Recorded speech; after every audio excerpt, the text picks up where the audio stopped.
ಶ್ರೀ ಗಣೇಶಾಯ ನಮಃ. ಶ್ರೀ ಗುರುಭ್ಯೋ ನಮಃ. ಶ್ರೀ ಸರಸ್ವತ್ಯೈ ನಮಃ. ಶ್ರೀಮಾತ್ರೇ ನಮಃ. ಭಜೆ ಶ್ರೀಚಕ್ರಮಧ್ಯಸ್ಥಾಂ ದಕ್ಷಿಣೋತ್ತರಯೋಃ ಸದಾಂ ಶ್ಯಾಮಾವಾರ್ತಾಳಿ ಸಂಸೇವ್ಯಾಂ ಭವಾನೀಂ ಲಲಿತಾಂಬಿಕಾಂ. ಎಲ್ಲರಿಗೂ ನಮಸ್ಕಾರಗಳು. ಆತ್ಮೀಯರೇ, ಕಳೆದ ಉಪನ್ಯಾಸದಲ್ಲಿ ಶ್ರೀಲಲಿತೆಯ 700ನೇ ಶ್ರೀನಾಮ ಸಚ್ಚಿದಾನಂದ ರೂಪಿಣಿ ಅನ್ನುವ ನಾಮಚಿಂತನೆಯನ್ನು ತಿಳಿಯುವ ಪ್ರಯತ್ನ ಮಾಡಿದೆವು. ಈಗ ಶ್ರೀಮಾತೆಯ 701ನೆಯ ಶ್ರೀನಾಮ ದೇಶಕಾಲ ಪರಿಚ್ಛಿನ್ನ. ಶ್ರೀಮಾತೆಯು ದೇಶ ಹಾಗೂ ಕಾಲಗಳಿಂದ ಪರಿಚ್ಛಿನ್ನಳಾಗದೇ ಇರುವವಳು, ಅಂದರೆ ದೇಶ ಹಾಗೂ ಕಾಲಗಳ ಮಿತಿ ಇಲ್ಲದವಳು ಅಂತರ್ಥ. ಇಹ ನಾಸ್ತೀತಿ ಪ್ರತೀತಿ ವಿಷಯ ಅತ್ಯಂತಾಭಾವೋ ದೇಶತಃ ಪರಿಚ್ಛೇದ ಅನ್ನುವ ವಿವರಣೆಯನ್ನು ಕೊಟ್ಟಿದ್ದಾರೆ.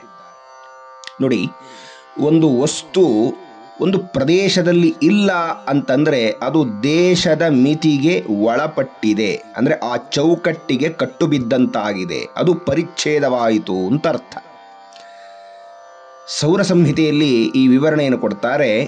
ಪುಮಾನ್ ಆಕಾಶವತ್ ವ್ಯಾಪಿ ಸ್ವಾತಿರಿಕ್ತಂ ಮೃಷಾ ದೇಶತಃ ಕಾಲತಶ್ಚಾಪಿ ಅನಂತೋ ವಸ್ತುತಃ ಸ್ಮೃತಃ ಅಂತ. ಭಗವತಿಯು ಆಕಾಶದಂತೆ ಸರ್ವವ್ಯಾಪಿಯಾಗಿದ್ದಾಳೆ, ಅವಳನ್ನು ಮೀರಿದ್ದು ಯಾವುದೂ ಇಲ್ಲ ಅಂತ. ತದಂತರಸ್ಯ ಸರ್ವಸ್ಯ ತದು ಸರ್ವಸ್ಯಾಸ್ಯ ಬಾಹ್ಯತಃ ಅಂತ ಈಶಾವಾಸ್ಯ ಉಪನಿಷತ್ ಹೇಳುವ ಮಾತು. ಇದನ್ನು ಗೀತಾಚಾರ್ಯ ನಿತ್ಯ ಸರ್ವಗತಸ್ಥಾಣು ಅಚಲೋಯಂ ಸನಾತನಃ ಅಂತ ಹೇಳ್ತಾನೆ. ಅಂದರೆ ಪರಮಾತ್ಮನು ನಿತ್ಯನು, ಸರ್ವತ್ರ ವ್ಯಾಪಕನು, ಸ್ಥಿರನಾಗಿರುವವನು, ಅಚಲನಾಗಿರುವವನು, ಸನಾತನನಾಗಿರತಕ್ಕಂಥ ಅವನು. ಪರಮಾತ್ಮನಿಗಿಂತಲೂ ಹಳೆಯದ್ದು ಯಾವುದೂ ಇಲ್ಲ. ಆ ಆತ್ಮಸ್ವರೂಪನು ಸರ್ವವ್ಯಾಪಿ ಅಂತ ಹೇಳುತ್ತಿದ್ದಾರೆ. ಇನ್ನು ಶ್ರೀಮಾತೆಯು ಕಾಲಾತೀತಳು ಅಂತ, ಕಾಲದ ಕಟ್ಟಿಗೆ ಒಳಗಾಗದವಳು ಅಂತ. ಯಾವ ಕಾಲದಿಂದ ಇದ್ದಾಳೆ ಅಮ್ಮ ಅಂತ ಯಾರಾದರೂ ಪ್ರಶ್ನೆ ಮಾಡಿದರೆ ಯಾರಿಗೂ ಗೊತ್ತಿದೆ? ಯಾರಿಗೂ ಗೊತ್ತಿಲ್ಲ ಅಂತ. ಪೂರ್ವಂ ನಾಸೈತ್ ಅಗ್ರೆ ನ ಭವಿಷ್ಯತಿ ಇತಿ ಪ್ರತೀತಿ ವಿಷಯೌ ಪ್ರಾಗಭಾವ ಪ್ರಧ್ವಂಸಭಾವೌ ಕಾಲತಃ ಪರಿಚ್ಛೇದ ಅಂತ ವಿವರಣೆಯನ್ನು ಕೊಡ್ತಾರೆ. ನೋಡಿ, ಒಂದು ವಸ್ತು ಸ್ವಲ್ಪ ಕಾಲದ ಹಿಂದೆ ಇರಲಿಲ್ಲ, ಆ ವಸ್ತು ಈಗ ಇದೆ, ಇನ್ನು ಮುಂದೆ ಸ್ವಲ್ಪ ಕಾಲವಾದ ಮೇಲೆ ಇರೋದಿಲ್ಲ, ಅಂದರೆ ಅದಕ್ಕೆ ಕಾಲತಃ ಪರಿಚ್ಛೇದ ಬಂದಂತಾಯಿತು ಅಂತ. ಅಂದರೆ ಒಂದು ಕಾಲದ ಮಿತಿಗೆ ಒಳಪಟ್ಟಿದೆ ಅಂತಾಯಿತು ಅಂತ. ಮೊದಲು ಇಲ್ಲದಿರುವುದಕ್ಕೆ ಪ್ರಾಗ್ ಅಭಾವ ಅಂತ ಹೇಳ್ತಾರೆ. ಸುಮ್ಮನೆ ನನ್ನದೇ ಉದಾಹರಣೆಯನ್ನು ಕೊಡ್ತೇನೆ. ನಾನು 44 ವರ್ಷದ ಹಿಂದೆ ಇರಲಿಲ್ಲ. 44 ವರ್ಷದ ಹಿಂದೆ ನಾನು ಇರಲಿಲ್ಲ ಅನ್ನುವಂಥದ್ದೇ ಪ್ರಾಗ್ ಅಭಾವ ಅಂತ ಹೇಳ್ತಾರೆ. ಇನ್ನು ನಾನು ಈ ಶರೀರ ಬಿಟ್ಟು ಹೋದ ಮೇಲೆ ಅದು ಪ್ರಧ್ವಂಸಾಭಾವ ಅಂತ ಹೇಳ್ತಾರೆ. ನಾನು ಇಲ್ಲದೆ ಹೋಗುವಂಥದ್ದು ಪ್ರಧ್ವಂಸಾಭಾವ. ಹೀಗೆ ಪ್ರಾಪಂಚಿಕವಾದ ಎಲ್ಲವೂ ಸಹ ಒಂದು ಕಾಲದಲ್ಲಿ ಇರಲಿಲ್ಲ, ಈಗ ಇದೆ, ಇನ್ನು ಒಂದಷ್ಟು ಕಾಲವಾದ ಮೇಲೆ ಇರೋದಿಲ್ಲ. ಇದು ನಮ್ಮ ಕಾಲದ ಮಿತಿ, ಸ್ವಲ್ಪ ಸ್ವಲ್ಪ ಕಡಿಮೆಯ ಮಿತಿಯದ್ದು. ಇದು ಎಲ್ಲ 70, 80, 100 ವರ್ಷದ ಮಿತಿಯಲ್ಲಿರತ್ತಂಥ ಮಾತುಕತೆ ಆಡಿದ್ದು. ಆದರೆ ಪ್ರಪಂಚಕ್ಕೆ ಕಾಲವನ್ನು ಅನ್ವಯಿಸುವಾಗ ಈ ಪ್ರಪಂಚದ ಕಾಲಮಾನ ಬಹಳ ವಿಸ್ತಾರವಾದದ್ದು, ಅತ್ಯಂತ ಹೆಚ್ಚು ಅಂತ. ಇಂತಹ ಪ್ರಪಂಚವೂ ಸಹ ಕಾಲದ ಮಿತಿಗೆ ಒಳಪಟ್ಟಿದೆ. ಆ ಕಾಲವನ್ನೇ ಸೃಷ್ಟಿ ಮಾಡಿದ ಅಮ್ಮ ಕಾಲಾತೀತಳು. ಇಂತಹ ಕಾಲಾತೀತಳಾದ ಶ್ರೀಮಾತೆಯೇ ಕಾಲೇನೈವ ಚ ಸೃಜ್ಯಂತ್ಯೆ ಸ ಏವ ಗ್ರಸತೆ ಪುನಃ ಅಂತ. ಅವಳೇ ಕಾಲವನ್ನು, ಬ್ರಹ್ಮಾಂಡವನ್ನು ಸೃಷ್ಟಿ ಮಾಡಿದಳು, ಮತ್ತೆ ಅವಳೇ ಎಲ್ಲವನ್ನ ತನ್ನಲ್ಲಿ ಲಯ ಮಾಡಿಕೊಂಡಳು. ಆದ್ದರಿಂದ ಅಮ್ಮ ಕಾಲಾತೀತಳು, ಕಾಲಕಾಲಃ ಅಂತ. ಮತ್ತೊಂದು ಯೋಗಸೂತ್ರದ ಮಾತು, ಪೂರ್ವೇಶಾಮಪಿ ಗುರುಹು ಕಾಲೇನ ಅವಿಚ್ಛೇದಾತ್ ಅಂತ ಹೇಳ್ತಾರೆ.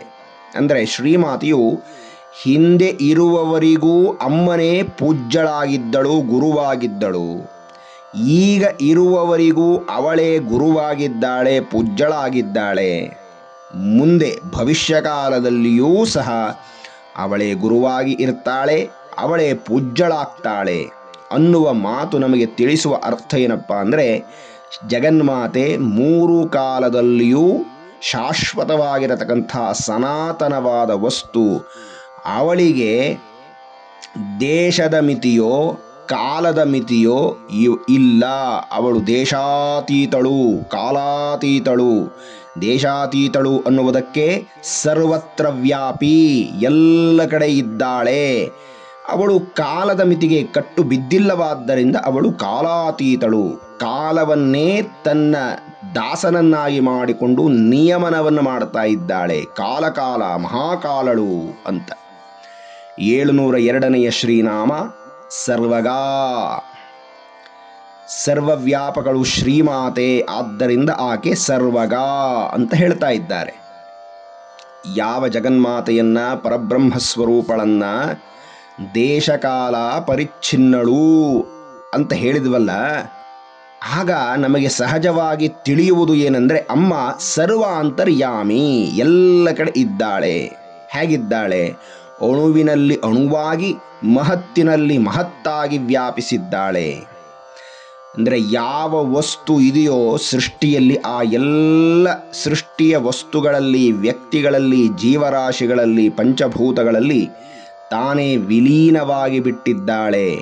ಅವಳ ಇರುವಿಕೆಯಿಂದಾಗಿ ಆಯಾ ವಸ್ತುಗಳಿಗೆ ಬೆಲೆ, ಆಯಾ ವ್ಯಕ್ತಿಗಳಿಗೆ ಬೆಲೆ, ಆಯಾ ಜೀವಿಗಳಿಗೆ ಬೆಲೆ. ಅವಳು ಇಲ್ಲ ಅಂದರೆ ಇನ್ಯಾವುದು ಇರಲಿಕ್ಕೆ ಸಾಧ್ಯ ಇಲ್ಲ. ಎಲ್ಲ ಜೀವಿಯಲ್ಲೂ ಇವಳಿದ್ದಾಳೆ, ಜೀವಿಗಳೆಲ್ಲ ಅಮ್ಮನಲ್ಲಿ ಇದ್ದಾರೆ ಅಂತ ದೇವಿ ಭಾಗವತದಲ್ಲಿ ಹೇಳ್ತಾರೆ. ವೃಕ್ಷೇಷು ಸ್ಯಾಂ ತಥಾಂ ವಾಯೌ ವ್ಯೋಮನ್ ಅಗ್ನ್ಯೌ ಚ ಸರ್ವಗಾ ಏವಂ ವಿಧಾ ಹ್ಯಸ್ಯೌ ದೇವಿ ಸದಾ ಪೂಜ್ಯ ವಿಧಾನತಃ ಅಂತ ಜಗನ್ಮಾತೆ ಎಲ್ಲ ಭಕ್ತರಿಗೆ, ಹಿಮವಂತನೇ ಮೊದಲಾದ ದೇವತೆಗಳಿಗೆ ಗೀತೆಯನ್ನು ಬೋಧನೆ ಮಾಡುವಾಗ ಹೇಳಿದ ಮಾತು ಅಂತ. ಅಂದರೆ ನಾನು ಸರ್ವದರಲ್ಲಿಯೂ, ಸಮಸ್ತದಲ್ಲಿಯೂ ಸಹ ವ್ಯಾಪಕಳಾಗಿದ್ದೇನೆ. ಮುಂದೆ ದೇವತೆಗಳು ಪ್ರಶ್ನೆಗಳು ಮಾಡ್ತಾರೆ. ಅಮ್ಮ, ನಿನ್ನನ್ನು ಯಾವ ಸ್ಥಾನದಲ್ಲಿ, ಯಾವ ಸಮಯದಲ್ಲಿ ಪೂಜೆ ಮಾಡಬೇಕು ಅಂತ ಕೇಳ್ತಾರೆ. ಅಮ್ಮ ಹೇಳ್ತಾಳೆ, ನನ್ನನ್ನು ಪೂಜಿಸುವ ಸ್ಥಾನ ಅಂತ ಒಂದು ಇದೆಯಾ, ನಿರ್ದಿಷ್ಟ ಸ್ಥಾನ ಅಂತ ಇದೆಯಾ ಅಂತ ಪ್ರಶ್ನೆ ಮಾಡ್ತಾಳೆ. ಯಾಕೆಂದರೆ ಸರ್ವಂ ದೃಶ್ಯಂ ಮಮ ಸ್ಥಾನಂ. ನೀನು ಜಗತ್ತಿನಲ್ಲಿ ಏನೆಲ್ಲ ನೋಡ್ತಾ ಇದೆಯೋ, ಈಶಾವಾಸ್ಯಮಿದಂ ಸರ್ವಂ ಅಂತ ಉಪನಿಷತ್ಕಾರರು ಹೇಳುವಂತೆ ಇದೆಲ್ಲವೂ ಬ್ರಹ್ಮಮಯವೇ, ಇದೆಲ್ಲವೂ ಜಗನ್ಮಾತೆಯ ಮಯವೇ ಆಗಿಬಿಟ್ಟಿದೆ ಅನ್ನುವಾಗ ನನಗೆ ಪ್ರತ್ಯೇಕವಾದಂತಹ ಸ್ಥಳ ಅಂತ ಹೇಳಲಿಕ್ಕಾಗತ್ತಾ? ಮತ್ತು ಕಾಲಾತೀತಳಾದ ನನಗೆ ಕಾಲದ ಮಿತಿಯಲ್ಲಿ ಪೂಜೆ ಮಾಡಲಿಕ್ಕಾಗತ್ತಾ ಅಂತ ಪ್ರಶ್ನೆ ಮಾಡ್ತಾಳಂತೆ. ಆದರೂ ಸಹ ಅಮ್ಮ ಮುಂದುವರೆದು ಈಗ ಹೇಳಿದ್ದ ಮಾತೆಲ್ಲ ಸಿದ್ಧದೆಸೆಯನ್ನು ಏರಿದಂತಹ ಮಹಾತ್ಮರಿಗೆ, ರಮಣರಂಥವರೋ, ಚಂದ್ರಶೇಖರೇಂದ್ರ ಮಹಾಸ್ವಾಮಿಗಳೋ, ರಾಮಕೃಷ್ಣ ಪರಮಹಂಸರೋ, ಶಂಕರ ಭಗವತ್ಪಾದರಂಥ ಮಹಾನ್ ಅವತಾರ ಸ್ವರೂಪರು, ಇವರಿಗೆ ಸಾಧ್ಯ ಇದು. ಆದರೆ ನಮ್ಮಂತಹ ಸಾಮಾನ್ಯರಿಗೆ ಅಂತ ಪ್ರಶ್ನೆ ಮಾಡಿದಾಗ ಅಮ್ಮ ಮುಂದುವರೆದು ಹೇಳ್ತಾರೆ, ಹಾಗಾದರೆ ನನ್ನನ್ನು ಪೂಜೆ ಮಾಡಲಿಕ್ಕೆ ಶಕ್ತಿಪೀಠಗಳು, ಸ್ವಯಂಭೂ ಕ್ಷೇತ್ರಗಳು, ನದಿ ಸಮೀಪದಲ್ಲಿರಬಹುದಾದ ತೀರ್ಥಕ್ಷೇತ್ರಗಳು, ಇಂತಹ ಕ್ಷೇತ್ರಗಳಲ್ಲಿ ನನ್ನನ್ನು ಆರಾಧನೆ ಮಾಡಬೇಕು, ಸಾಧನೆ ಮಾಡಬೇಕು. ಆ ಕ್ಷೇತ್ರದಲ್ಲಿ ಇದ್ದುಕೊಂಡು ತಪಸ್ಸನ್ನು ಮಾಡಬೇಕು, ಜಪ ತಪಾದಿ ಅನುಷ್ಠಾನಗಳನ್ನು ಮಾಡಬೇಕು. ಸಾಧನೆ ಮಾಡುವ ಕಾಲ ಅಂತ ಹೇಳ್ತಾರೆ, ಅಷ್ಟಮಿ ತಿಥಿ, ನವಮಿ, ಚತುರ್ದಶಿ, ಅಮಾವಾಸ್ಯೆ, ಹುಣ್ಣಿಮೆ, ಶುಕ್ರವಾರ, ಮಂಗಳವಾರ, ಸಂಕ್ರಮಣದ ದಿನಗಳು, ವಿಶೇಷವಾಗಿ ಪರ್ವಕಾಲ ಅಂತನಿಸಿಕೊಂಡಿರುವಂತಹ ಶರನ್ನವರಾತ್ರಿ, ವಸಂತ ನವರಾತ್ರಿ, ಮಾಘ ನವರಾತ್ರಿ, ಆಷಾಢ ಮಾಸದ ನವರಾತ್ರಿ. ಈ ಮಾಸಗಳಲ್ಲಿ, ಈ ದಿನಗಳಲ್ಲಿ, ಈ ತಿಥಿಗಳಲ್ಲಿ ಬ್ರಾಹ್ಮೀ ಮುಹೂರ್ತ ಹಾಗೂ ಸಂಧ್ಯಾಕಾಲ ಇದು ಪೂಜೆಗೆ ಯೋಗ್ಯವಾಗಿರತಕ್ಕಂಥ ಕಾಲ ಅಂತ ಅನಿಸಿದೆ ಅಂತ ಅಮ್ಮ ವಿವರಣೆಯನ್ನು ಕೊಡ್ತಾಳೆ. ನೋಡಿ, ಮತ್ತೆ ಮತ್ತೆ ಇದನ್ನು ಹೇಳಬೇಕಾದ್ದು, ಸಾಮಾನ್ಯ ಜನರು ಸಿದ್ಧದೆಸೆಗೆ ಹೋಗುವವರೆಗೂ, ಅಂದರೆ ಅರ್ಥ ಜೀವಭಾವವನ್ನು ಕಳೆದುಕೊಳ್ಳುವವರೆಗೂ ಇಂತಹ ನಿಯಮವನ್ನು ಪಾಲಿಸಬೇಕು. ಹೀಗೆ ಸಾಧನೆ ಮಾಡುತ್ತಾ ಮಾಡುತ್ತಾ ಮಾಡುತ್ತಾ ಇದ್ದರೆ ಯಾವುದೋ ಒಂದು ಕ್ಷಣ, ಯಾವುದೋ ಒಂದು ಸುಮುಹೂರ್ತದಲ್ಲಿ ಆ ಸಾಧಕನಿಗೆ ಜೀವಭಾವ ಹೋಗುತ್ತೆ, ಬ್ರಹ್ಮಭಾವ ಜಾಗೃತವಾಗುತ್ತೆ.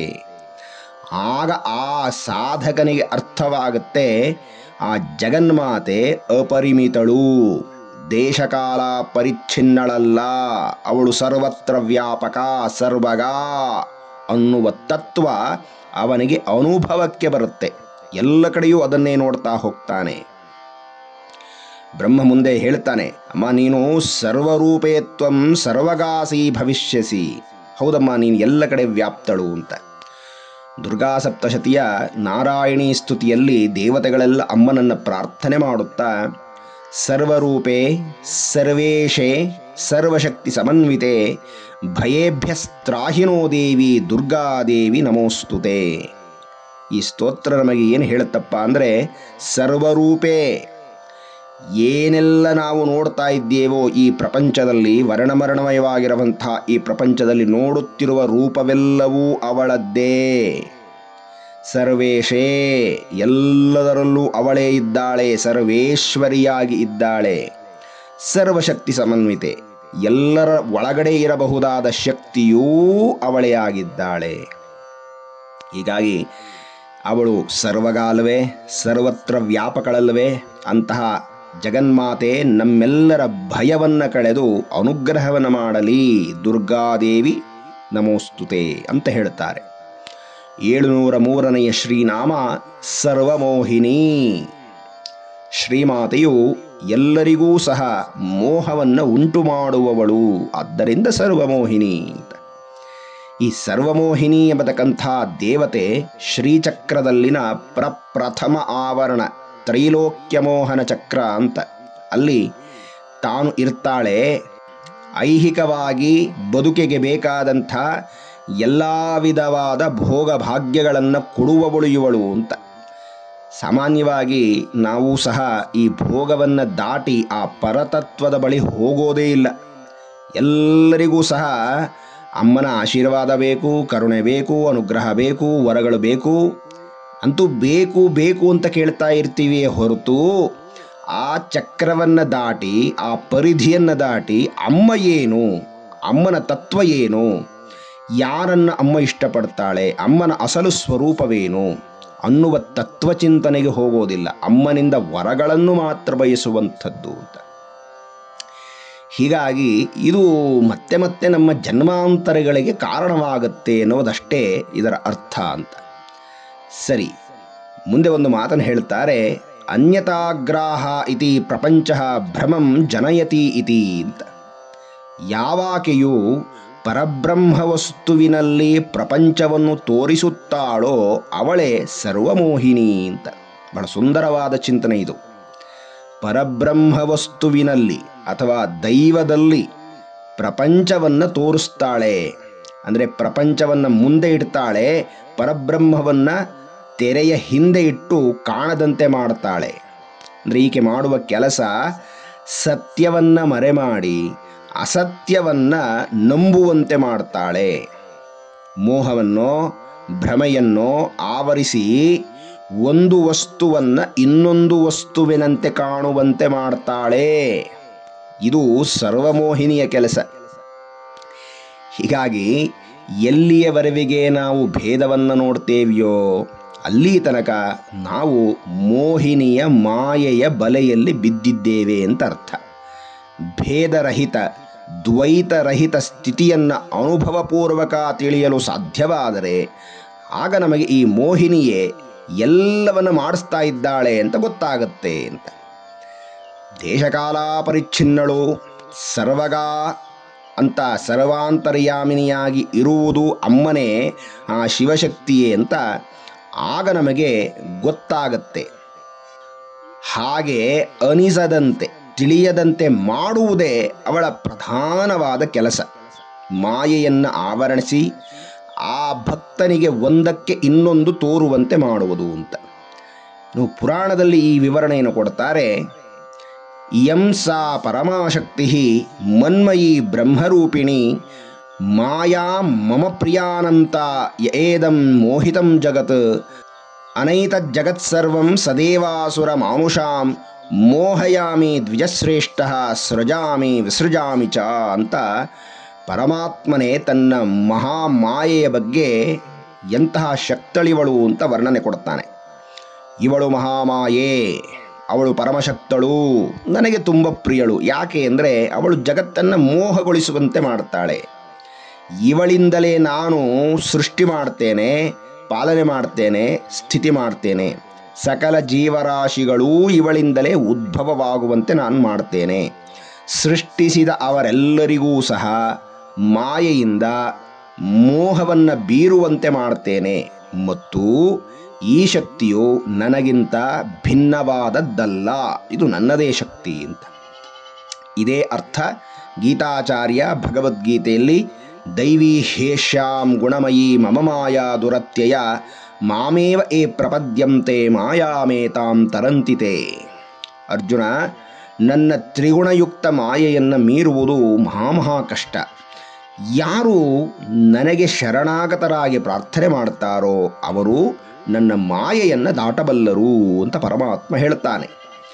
ಇನ್ನು ಸೂತ ಸಂಹಿತೆಯಲ್ಲಿ ಜಗನ್ಮಾತೆ ಹೇಳುವಂತಹ ಮಾತು, ನೈವ ಜಾನಂತಿ ದೇವೇಶಂ ಜನ್ಮನಾಶಾದಿ ಪೀಡಿತಾ. ಇಲ್ಲಿ ದೇವೇಶ ಅಂತಂದರೆ ಪರಮಾತ್ಮ ಅಂತ ಅರ್ಥ, ಆತ್ಮಸ್ವರೂಪ. ಆ ಆತ್ಮಸ್ವರೂಪವನ್ನು ತಿಳಿಯಬೇಕಾದರೆ ನನ್ನ ಅನುಗ್ರಹ ಇರಲೇಬೇಕು ಅಂತ. ಅಂದರೆ ಅಮ್ಮನನ್ನು ದಾಟಿ, ಮಾಯೆಯನ್ನು ದಾಟಿ, ಮೋಹವನ್ನು ಮೀರಿ ಯಾರು ತಪಸ್ಸನ್ನು ಮಾಡ್ತಾರೋ, ಸಾಧನೆ ಮಾಡ್ತಾರೋ, ಅಂತರ್ಮುಖಿಗಳಾಗ್ತಾರೋ ಅವರಿಗೆ ಮಾತ್ರ ನಮ್ಮ ಶರೀರವನ್ನು ನಡೆಸುತ್ತಿರುವಂತಹ ಆ ಆತ್ಮಸ್ವರೂಪವನ್ನು ತಿಳಿಯಲು ಸಾಧ್ಯವಾಗುತ್ತೆ, ಅನುಭವಿಸಲು ಸಾಧ್ಯವಾಗುತ್ತೆ. ಹಾಗೆ ಆದರೆ ಅವನು ಬ್ರಹ್ಮಭಾವವನ್ನು ಹೊಂದುತ್ತಾನೆ. ಅವನಿಗೆ ಮತ್ತೆ ಮತ್ತೆ ಹುಟ್ಟು ಸಾವು ಅನ್ನುವಂಥ ಸ್ಥಿತಿ ಈಗ ಇಲ್ಲ, ಅವನು ಜೀವನ್ಮುಕ್ತನಾಗಿ ಬಿಡ್ತಾನೆ ಅಂತ. ಇನ್ನು ಕೂರ್ಮಪುರಾಣ ಹೇಳುವಂಥ ಮಾತು, ಯಾನಿ ಶಾಸ್ತ್ರಾಣಿ ದೃಶ್ಯಂತೆ ಲೋಕೇಸ್ಮಿನ್ ವಿವಿಧಾನಿತು ಅಂತ. ಈ ಸರ್ವಮೋಹಿನಿಯು ವೇದಾಂತ ಚಿಂತನೆಯೊಂದನ್ನು ಹೊರತುಪಡಿಸಿ ಉಳಿದ ಎಲ್ಲ ವಿಧವಾದಂತಹ ಅನಂತವಾದಂತಹ ಶಾಸ್ತ್ರಗಳನ್ನು ಭೇದದ ದೃಷ್ಟಿಯಲ್ಲಿ ನೋಡುವಂತೆ ಮಾಡ್ತಾಳೆ, ಯಥಾರ್ಥವನ್ನು ಮರೆಮಾಡುವಂತೆ ಮಾಡ್ತಾಳೆ. ಅದು ಅವಳ ಒಂದು ವಿಶೇಷ ಶಕ್ತಿ. ಆದ್ದರಿಂದ ಅವಳು ಸರ್ವಮೋಹಿನಿ ಅಂತ ಅನಿಸಿಕೊಂಡಿದ್ದಾಳೆ. ಆತ್ಮೀಯರೇ, ಮುಂದಿನ ಉಪನ್ಯಾಸದಲ್ಲಿ ಶ್ರೀಮಾತೆಯ ಮುಂದಿನ ಶ್ರೀನಾಮಗಳನ್ನು ಚಿಂತನೆಯನ್ನು ಮಾಡೋಣ ಅಂತ ಹೇಳ್ತಾ ಎಲ್ಲರಿಗೂ ವಂದನೆಗಳು, ನಮಸ್ಕಾರ.